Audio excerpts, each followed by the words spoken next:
سکتا۔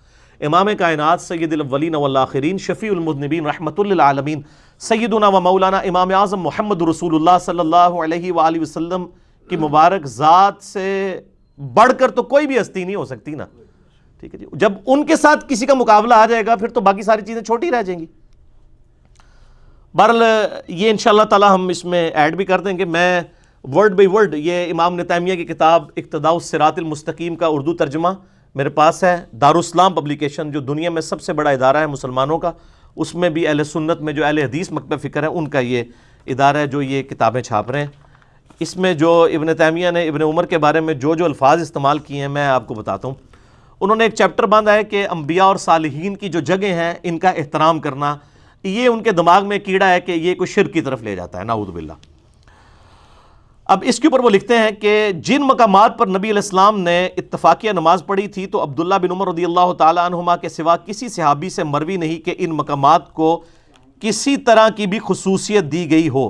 چنانچہ ابو بکر، عمر، عثمان و علی رضی اللہ عنہم اجمعین اور تمام سابقین اور اولین من المہاجرین والانصار ان راستوں میں سفر کرتے تھے مگر کبھی ان مقامات میں خصوصیت کے ساتھ نماز نہیں پڑھتے تھے، اور معلوم ہے کہ اگر یہ بات ان کے نزدیک مستحب یعنی نیکی کا کام ہوتی تو وہ سب سے پہلے لوگ ہوتے جو اس پر عمل کرتے۔ وہ کہتے ہیں اگر یہ نیکی ہوتی جو ابن عمر کر رہا ہے تو وہ ابو بکر، عمر، عثمان و علی نے کیوں نہیں کی، نعوذ باللہ، کیونکہ وہ سنت نبی کے سب سے زیادہ جاننے والے تھے اور اس پر سب سے زیادہ عمل کرنے والے تھے۔ نبی صلی اللہ علیہ وآلہ وسلم نے فرمایا تم میری سنت اور میرے بعد ہدایت یافتہ خلفۂ راشدین کی سنت اختیار کرنا اور اسے خوب مضبوطی سے پکڑنا۔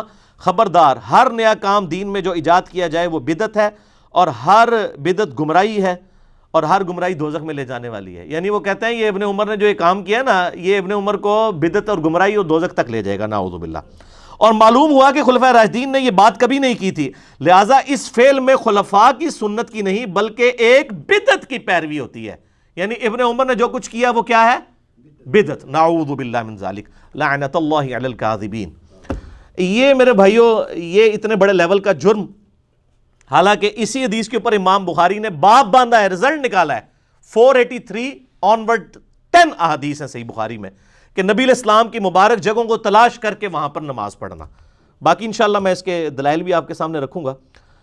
2009-2010 کی بات ہے، پہلی دفعہ جب یہ ابن تیمیہ کا ایشو میرے سامنے آیا، میرے ایک آفس کے کولیگ تھے، ان کو ایک دیوبندی نے ایک کتاب دی، ایک دیوبندی عالم ہے، کچھ عرصہ پہلے فوت ہوئے ہیں، ابو بکر غازی پوری، انڈیا میں تھے۔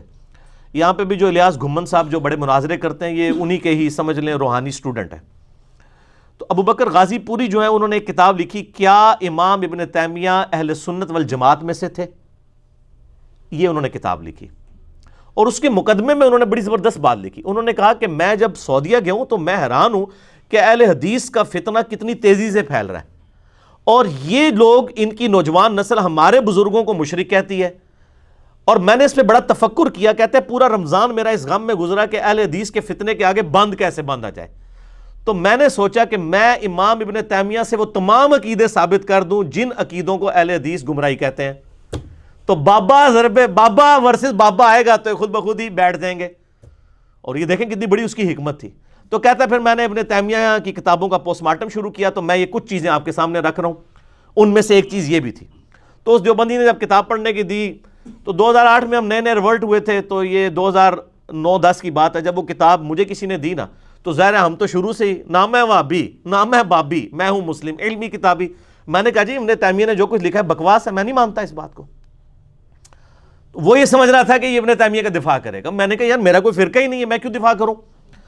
تو اس حوالے سے پھر شیخ زبیلی زئی رحمہ اللہ تعالیٰ سے بھی ہم نے رابطہ کیا، ان کی ایک فون کال ان کی اجازت سے 40 منٹ کی ریکارڈ ہوئی، میری، سرفراز بھائی اور شیخ زبیر صاحب کی، وہ نیٹ کے اوپر رکھی ہوئی، آپ سن لیں۔ اس کا سٹارٹ اس سے ہوتا ہے، اور شیخ زبیر صاحب نے بھی اعلانیہ کہا کہ ابن تیمیہ کے عقیدے سے ہم اعلان برات کرتے ہیں، لیکن شیخ زبیر صاحب کی صرف یعنی جرت تھی، ان کے بعد کسی اہل حدیث عالم کی جرت نہیں، الٹا شیخ زبیر صاحب کوئی مطعون کرنا شروع کر دیا، کیونکہ ویسے تو یہ اپنی پبلک کو کہانی کراتے تھے نا، وہ عربی کا ترجمہ غلط ہو گیا۔ اب شیخ زبیر صاحب جب پڑھ کے کر رہے ہیں پھر تو نہیں کہتے شیخ زبیر کو عربی نہیں آتی، وہ کہانی نہیں کرا سکے۔ وہ ہم نے پھر کال الحمدللہ اپلوڈ کر دی تھی، تو انہوں نے اعلان برات کیا، اور پھر میں نے اس کو بتایا کہ شیخ زبیر صاحب کو، میں نے کہا جی اس میں تو انہوں نے ایک اور بڑی خطرناک چیز لکھی ہوئی ہے، وہ میں آپ کو ورڈ بائی ورڈ پڑھ کے سنا دیتا ہوں میلاد شریف کے حوالے سے۔ وہ کہتے ہیں اسی طرح نبی علیہ السلام کی ولادت کے دن کی تعظیم کا معاملہ ہے، مسلمان یہ چیز یا تو عیسائیوں کی تقلید میں کرتے ہیں جو عیسیٰ علیہ السلام کا یوم ولادت مناتے ہیں، یا رسول اللہ کی محبت اور تعظیم کی وجہ سے کرتے ہیں۔ یقیناً رسول اللہ کی محبت کی وجہ سے کرتے ہیں، عیسائیوں کی وجہ سے نہیں کرتے، نعوذ باللہ۔ اب آگے دیکھیں کیا لکھتے ہیں، اللہ تعالیٰ اس بدعت پر تو نہیں، یعنی میلاد منانے کی جو بدعت ہے اس پر تو نہیں، لیکن ان کی محبت اور اجتہاد پر انہیں ثواب دے گا جو میلاد منا رہے ہیں۔ یعنی وہ کہہ رہے ہیں کہ میلاد ہے تو بدعت، لیکن چونکہ اس کے پیچھے نیت ثواب کی ہے، نبی علیہ السلام کی محبت ہے، تو ثواب ملے گا۔ اب اس اعتبار سے دیکھا جائے تو دنیا میں ہر بدعت جو ہے وہ ثواب کی نیت سے ہوتی ہے۔ اہل تشیع اگر ماتم کر رہے ہیں محرم کا تو کیا گناہ کے لیے کر رہے ہیں؟ وہ کہتے ہیں جی صحیح مسلم میں حدیث ہے، انٹرنیشنل نمبر کے مطابق 240، علی سے محبت نہیں رکھے گا مگر مؤمن، علی سے بغض نہیں رکھے گا مگر منافق۔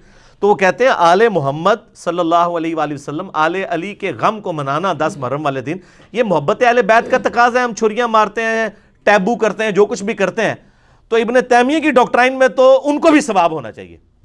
ہم تو یعنی آن ہی نہیں کرتے نا اس ایشو کو، ہم کہتے ہیں یا تو بدعت نہ کہیں، جب بدعت کہیں گے پھر آپ بدعت کے اوپر فتویٰ وہ لگائیں گے جو نبی علیہ السلام نے لگایا ہے۔ صحیح مسلم میں حدیث ہے انٹرنیشنل نمبر کے مطابق 2005، اما بعد فإن خیر الحدیث کتاب اللہ وخیر الہدی ہدی محمد صلی اللہ علیہ وآلہ وسلم وشر الامور محدثاتها وکل محدثۃ بدعہ۔ آگاہ ہو جاؤ، سب سے بہترین کلام اللہ کی کتاب ہے، سب سے ہدایت یافتہ راستہ محمد صلی اللہ علیہ وآلہ وسلم کا ہے، اور بدترین کام وہ ہیں جو دین میں خود سے داخل کیے جائیں، اور ہر نیا کام بدعت ہے۔ اور آگے یہ حدیث جو ابو داؤد ترمذی ابن ماجہ میں آتی ہے نا، مشکات میں بھی آپ کو کتاب الاعتصام بالکتاب والسنہ چیپٹر میں شروع میں مل جائے گی، اس کے آگے الفاظ ہیں کل بدعۃ ضلالہ وکل ضلالۃ فی النار۔ سنن نسائی میں بھی آگے الفاظ موجود ہیں، یعنی یہ بدعتیں گمراہیاں ہیں اور گمراہیاں دوزخ میں لے جانے والی ہیں۔ تو آپ بدعت بھی کہہ رہے ہیں میلاد کو، پھر ثواب کی بشارت بھی، بالکل 180 ڈگری نبی علیہ السلام کے مخالفت میں آپ کھڑے ہیں۔ تو شیخ زبیر صاحب کہتے ہیں یار اتنی بڑی جھک نہیں مار سکتا ابن تیمیہ۔ اور میں نے کہا سر آپ پڑھے تو صحیح۔ انہوں نے پڑھا، پھر شام کو مجھے وہ علی بھائی اس نے تو ساری بدعتیں حلال کر دی ہیں۔ میں تو پہلے ہی سے حافظ ابن تیمیہ کہتا تھا، اس کو انہوں نے امام بنا دیا۔ ظاہر سعودیہ والوں نے گود لے لیا نا، آپ سعودیہ میں آپ مکے اور مدینے کے جو اماموں کے جمعے کے خطبے سنیں نا، تو وہ نبی علیہ السلام کا نام شاید کم دفعہ لیتے ہیں، یہ شیخ الاسلام قال شیخ الاسلام ابن تیمیہ رحمہ اللہ تعالی، یہ بار بار وہ ریپیٹ کر رہے ہوتے ہیں۔ تو جب کسی عالم یا امام کو کوئی حکومت گود لے لے، جس طرح فقہ حنفی کو سلطنت عباسیہ نے گود لے لیا، پوری دنیا میں انہوں نے تلوار کے زور کے اوپر جو ہے وہ فقہ حنفی پھیلا دی۔ آج کتاب و سنت کے وہ خلاف ہے، لیکن اب وہ ظاہر پھیل چکی ہوئی ہے۔ جب ہم بات کرتے ہیں کہتے ہیں جی ان کو نہیں سمجھ آئی تھی، تو انہوں نے گود لے لیا تھا قاضی ابو یوسف کو، اور پھر آج جب گود لے لیا اور پھر اس کو تینوں بر اعظموں میں ان کی حکومت تھی، 700 سال تک رہے۔ تو اسی طریقے سے ابن تیمیہ کو گود لے لیا سعودیہ والوں نے۔ تو یہ یعنی ابو بکر غازی پوری کی جب کتاب کا میں نے شیخ زبیر صاحب سے ذکر کیا، میں نے کہا جی مجھے تو اس میں سے یہ چیزیں پتہ چلی ہیں، تو آپ نے ابو بکر غازی پوری کی یہ کتاب پڑھی ہے؟ پھر میں نے کہا شیخ صاحب آپ کو پتہ ہے ڈاکٹر طاہر القادری صاحب نے 10 لیکچر دیے ہیں کہ ابن تیمیہ ہمارے بزرگ تھے، اور بالکل ٹھیک دیے ہیں۔ 10 لیکچر، ان کی جو 11ویں جلد ہے نا فتاوی ابن تیمیہ کی، اس کا نام ہی ہے تصوف۔ وہ کہتے ہیں اچھی تصوف بھی ہوتی ہے اور بری تصوف بھی ہوتی ہے، یعنی اچھی بدعت بھی ہوتی ہے اور بری بدعت بھی ہوتی ہے، وہ فرق کرتے ہیں اچھے طالبان اور برے طالبان۔ تو وہ تو یہ سارے صوفی بزرگوں کو بایزید بستامی المتوفی 261 ہجری آنورڈ، جنید بغدادی کو، سری سکتی کو، ان کو بڑا یعنی وہ ایٹریبیوٹ پیش کرتے ہیں، باوجود اس کے کہ ان کی تعلیمات کے اندر کتنا فساد موجود ہے۔ آج کل کے اہل حدیث بار اعلان برات کرتے ہیں، لیکن ابن تیمیہ سے بھی کریں نا، ٹھیک ہے، کہ جنہوں نے ان کو گود لیا ہوا تھا، انہوں نے اگر ابن تیمیہ کو گود لیا ہے تو جن کو ابن تیمیہ نے گود لیا تھا ان سے تو اعلان برات کم از کم کریں نا، پھر دونوں سے کریں، ان سے تو کرتے ہیں اور جس نے گود لیا تھا اس سے نہیں کرتے۔ تو میں نے کہا شیخ زبیر صاحب سے کہ آپ نے الحدیث رسالے میں ایک مضمون لکھا ہے کہ کیا ابن تیمیہ اہل سنت تھے، تو وہ کہتے ہیں میں نے وہ ابو بکر غازی پوری کی جو کتاب ہے نا اس کا جواب دیا ہے۔ میں نے کہا جی اس میں تو آپ نے کسی بات کا جواب نہیں دیا، آپ نے تو یہ صرف کہا ہے کہ ابن تیمیہ کو حنفی علماء بھی اہل سنت مانتے تھے، ملا علی قاری یا ان کے علاوہ ابن حجر اسقلانی، وہ تو شافعی تھے، اور باقی لوگ بھی۔ تو کہتے ہیں میں نے یہی بتانا تھا کہ اگر تم ابن تیمیہ کو اہل سنت نہیں مانتے، تمہارے بابوں نے تو اس کو اہل سنت مانا ہوا ہے، اور میں نے کہا سر یہ جواب نہیں ہوتا، جو اس نے سنگین غلطیاں ہائی لائٹ کی ہیں عقیدے کی خرابیاں اور فساد ابن تیمیہ کا، اقتداء الصراط المستقیم سے، اسی طریقے سے فتاوی ابن تیمیہ سے، آپ ان کا جواب دیں۔ تو کہتے ہیں وہ کیا ہے؟ میں نے کہا یہ جو آپ کو بتائی ہیں باتیں۔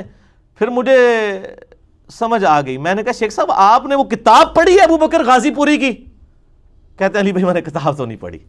کتاب نہیں پڑھی اور جواب لکھ دیا ہے، اندازہ کریں۔ میں نے کہا پھر جواب تو ہوتا ہے باتوں کا، یہ جس طرح میرے خلاف کلپ چڑھا دیا جی اس کو ایجنسیاں فنڈ کرتی ہیں، اس کو ایران فنڈ کرتا ہے۔ او یار جو میں بات کر رہا ہوں اس کی بات کرو۔ کیا بخاری مسلم کو جو ہے وہ ایران نے فنڈنگ کی ہوئی تھی کہ انہوں نے حضرت معاویہ رضی اللہ تعالیٰ عنہ کی غلطیوں کو ہائی لائٹ کیا؟ مودودی صاحب کو یا مجھے تو چلے ایران نے فنڈنگ کر دی بقول آپ کے اس جھوٹ کے، کیا بخاری مسلم کو ایران نے فنڈنگ کی ہوئی تھی؟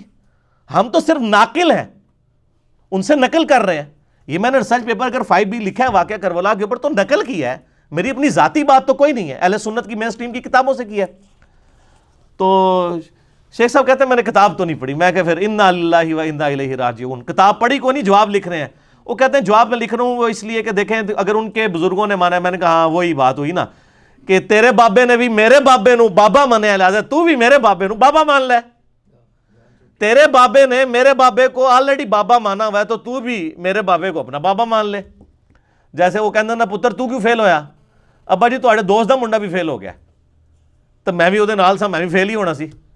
بیٹا تو کیوں فیل ہوا؟ ابا جی آپ کے دوست کا بیٹا بھی فیل ہو گیا تو میں بھی اس کے ساتھ تھا، میں نے بھی تو فیل ہی ہونا تھا۔ آپ دیکھیں مناظرے جو پنڈی کے ایک مفتی صاحب ہیں بریلویوں کے اور ایک جو لال رومال والے سعودیوں میں بیٹھے ہیں ان کے بڑے بھائی، ان کے درمیان ایک مناظرہ ہوا تھا۔ اس مناظرے کی شرط پتہ کیا ہوئی تھی شروع میں؟ کہ اگر آپ نے ہمارے بابے کی غلطی نکالی اور ہم نے اسی طرح کی غلطی آپ کے بابے کی نکال دی، پھر آپ وہ ہمارے خلاف دلیل نہیں لے کے آئیں گے، پھر آگے چلیں گے۔ بجائے یہ کہ دونوں دے بابے فارغ، کہتے نہیں میرے بابے دی غلطی کٹی، میں بھی تیرے بابے دی وہی غلطی کر لی، پھر کام برابر ہو گیا۔ ہم تو کہتے ہیں دونوں ہی فارغ، لیکن ان کی یہ جرت نہیں ہوتی ہے۔ تو ان لوگوں نے دین کی خدمت کرنی ہے جو اپنے اپنے فرقوں کے گول کیپر بنے ہوئے ہیں۔